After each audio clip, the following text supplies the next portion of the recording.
Assalamualaikum warahmatullahi wabarakatuh. Perkenalkan, saya Yupus Pitasari dari kelompok 10 dengan makalah aspek lingkungan hidup. Pengertian aspek lingkungan hidup. Analisis aspek lingkungan hidup dikenal dengan istilah analisis mengenai dampak lingkungan hidup AMDAL. Secara khusus meliputi dampak lingkungan baik di dalam usaha maupun di luar usaha. Pengertian analisis dampak lingkungan hidup AMDAL menurut Undang-Undang Nomor 32 Tahun 2009 tentang perlindungan dan pengelolaan lingkungan hidup adalah kajian mengenai dampak penting suatu usaha dan kegiatan. AMDAL merupakan salah satu syarat kelayakan usaha perlu dilakukan analisis. Hal ini mengingat penanaman investasi akan mengubah lingkungan hidup.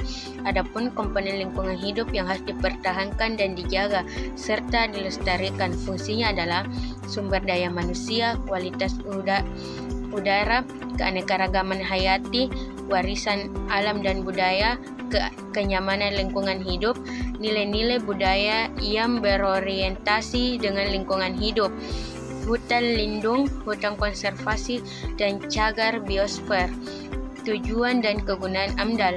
Adapun tujuan AMDAL adalah menduga kemungkinan terjadinya dampak dari suatu rencana usaha.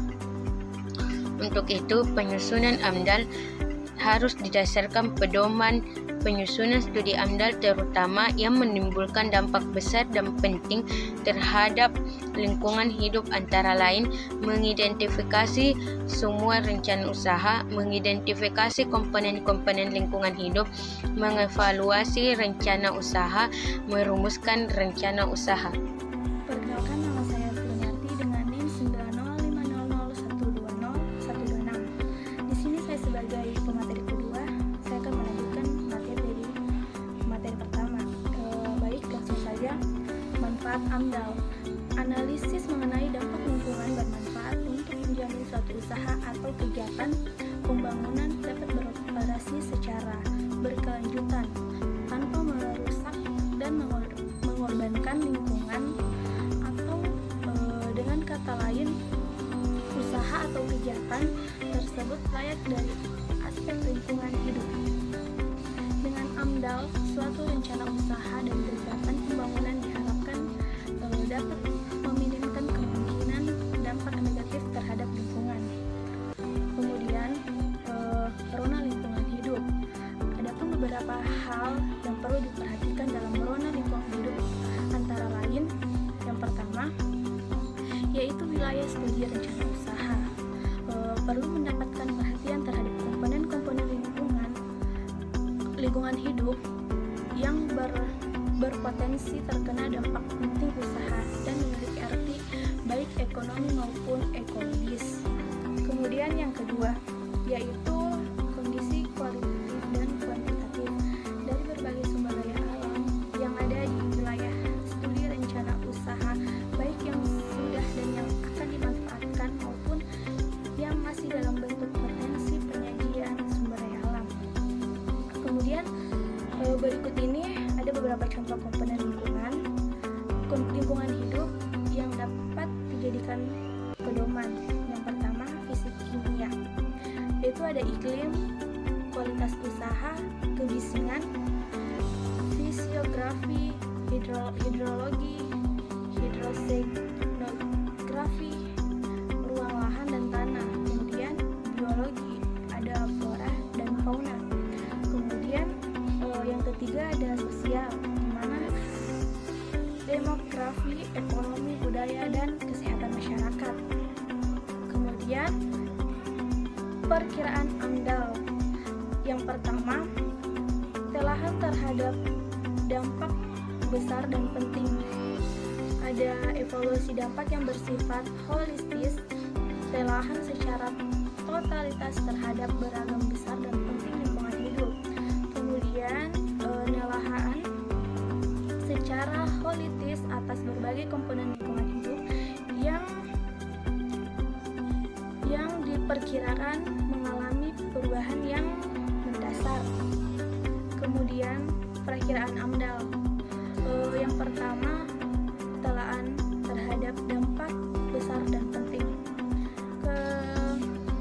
Evaluasi dampak yang bersifat holistis telah secara totalitas terhadap beragam besar dan penting lingkungan hidup. Kemudian penelaahan secara holitis atas berbagai komponen lingkungan hidup yang diperkirakan mengalami perubahan yang sangat mendasar. Kemudian yang kedua, telah sebagai dasar pengelolaan, yang dimana hubungan sebab akibat antara rencana usaha dan rona lingkungan hidup dengan dampak posesif dan negatif yang mungkin timbul, misalnya mungkin saja dampak besar dan penting timbul dari rencana usaha terhadap rona lingkungan. Kemudian ciri dampak perlu dikemukakan dengan jelas dalam arti apakah dampak penting bagi positif atau negatif akan berlangsung terus selama usaha terdapat hubungan timbal balik yang antagonis dalam bersinergi. Materi selanjutnya yaitu pemangku kepentingan AMDAL.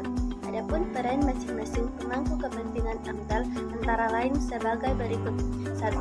Pemerintah berkewajiban memberikan keputusan apakah suatu rencana kegiatan layak atau tidak layak lingkungan. Keputusan kelayakan lingkungan ini dimaksudkan untuk melindungi kepentingan rakyat dan kesuksesan dengan kebijakan pembangunan berkelanjutan. Untuk mengambil keputusan, pemerintah memerlukan informasi yang dapat dipertanggungjawabkan, baik yang berasal dari pemilik kegiatan atau pemprakarsa, disusun secara sistematis dalam dokumen AMDAL. Yang kedua, pemprakarsa. Orang atau badan hukum yang bertanggung jawab atas suatu rencana usaha dan atau kegiatan yang akan dilaksanakan. Pemprakarsa inilah yang berkewajiban melakukan kegiatan kajian AMDAL. Lanjutnya, ruang lingkup studi dan metode analisis data.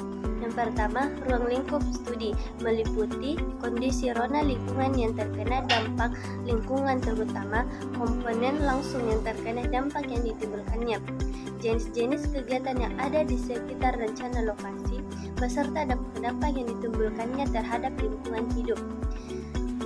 Identitas pemprakarsa dan penyusun AMDAL terdiri dari nama dan alamat lengkap instansi atau perusahaan sebagai pemprakarsa rencana usaha.